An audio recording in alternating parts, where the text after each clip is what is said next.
AI knowledge bases inside of HighLevel can utilize lots of types of information, including tables. So today I'll show you exactly how you can use tables within AI knowledge bases in order to upload and store text in order for your agents to reference within Conversation AI and Voice AI. These tables within our knowledge bases allow us to provide more organized text to our AI agents so they can have better prompting and get better responses as opposed to just using plain text within our knowledge base. Today I'll show you exactly how to set this up. My name is Andrew and let's dive right in. Now within knowledge bases for our AI agents, we can find our knowledge bases, either an existing one or we can create a new knowledge base.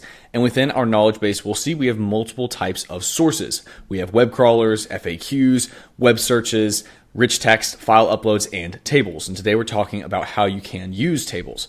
Now, in order to upload a table, just click Add Source and then select Table.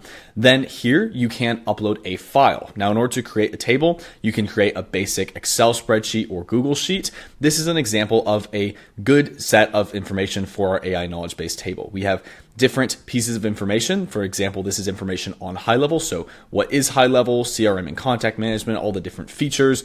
We have answers, we have use cases, we have notes and benefits, and all this information is organized within this table. And by utilizing this sort of setup, we can give our AI agent more useful information to call from inside of our prompting. So we'll go ahead and save this as a CSV. And you can create a table similar to this if you want for your own business, or you can even use another AI platform to build tables for you. And then we can upload our file. It will then pull in the table. We can adjust the name here if we'd like, and then it will parse through our table to select our different columns and find the information that our AI will use. As you can see here, it will select our 5 columns to process. We have topics, features and answers, who it's for and use cases, notes and benefits, and potential limitations. We can then select in each one of these columns if we want to include it. So if we don't want to include a column, we can just uncheck it. We can then select the data type, whether it's string, number, date, or Boolean. So this can give you some good ideas of other use cases you can do with this. For example, if you select the number field and you're uploading, let's say, a sheet of information for your business or financial projections or anything that you want your AI to call from, you can do a lot of really cool stuff here. For most use cases and for ours, we're just going to use string because this is just some basic information.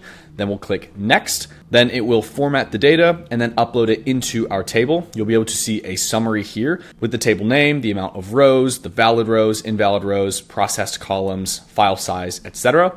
We can also inspect any errors on our table here. If you do experience any errors when uploading your table, just go back through your table, make sure that you actually have content in all of your rows and all of your columns and cells. And of course, if some cells don't upload because they don't have data and you're fine with that, then you can just click done and you'll be good to go. But whenever we are good with this, we can click done and then this will now be uploaded into our AI knowledge base. And you can see the table here. It will upload. You'll be able to see all of the different columns right here, which is really cool. And this allows us to view the data in one streamlined interface. We can also delete our tables by checking the box and clicking delete table. And if we want to rename the table, we can click the 3 dots, select rename, and just like that, it will rename our table inside of our AI knowledge base. Tables within our knowledge bases is a great way to add context to our AI agents in order to get better responses and have more efficient agents. Of course, if you have any questions about using tables within your knowledge base, feel free to drop a comment on this video or check out the help doc. As always, my name is Andrew and thank you very much for watching.